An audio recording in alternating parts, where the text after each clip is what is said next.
We're in a very strange place at the moment in sport where biological males are beginning to dominate biological females in women's sport because they identify as women.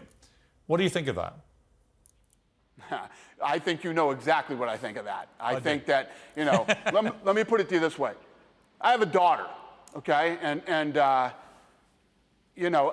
don't ever want to see a day where somebody who is a biological male is competing against my daughter.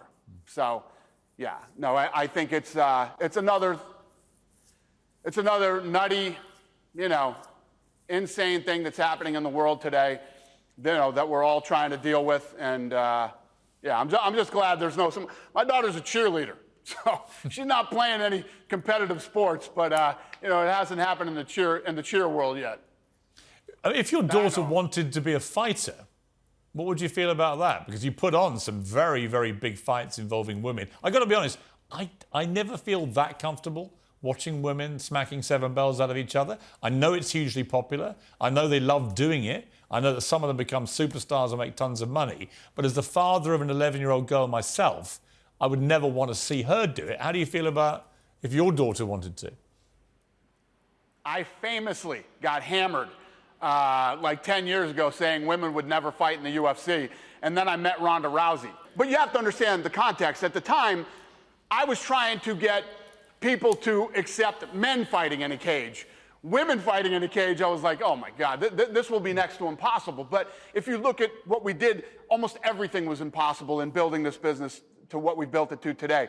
But what I did learn is that I never expected these women to be as technical and as badass as they have been. And the answer to that question is yes. If my daughter wanted to fight, I would absolutely let her fight. I wouldn't stop my daughter from doing anything or competing in anything that she wanted to do. I would actually be very supportive and help in any way that I possibly could. Who is the greatest fighter of any kind that you've ever seen?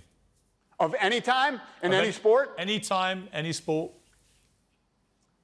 It's so hard to put your thumb on it because I think it's let me make it an easier subjective. question. I'll make it an easier question. If you could choose one person in history, say modern history, last 100 years, to fight literally for your life, who would it be?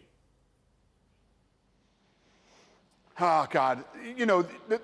I'm a big Ali fan. He was so iconic, and he changed so many things in the world and culture and as far as racism and so many different things go. Ali was such a massive figure in life, not just boxing. Was he the greatest ever? He's one of the greatest humans ever. That's a fact. But that's not the question. As far as he did lose 3 times. I know. You got me on this one. I mean, John Jones, who's in the UFC still, has never been beat. I know. This guy has beat everybody. And when you talk about real fighting, when you talk about who the baddest man on the planet is, when you talk about that, the real definition of what that means, you throw 2 guys in a room and who comes out? Yeah. Okay? That's the baddest man on the planet. And it is hard to not say that John Jones is that guy right now.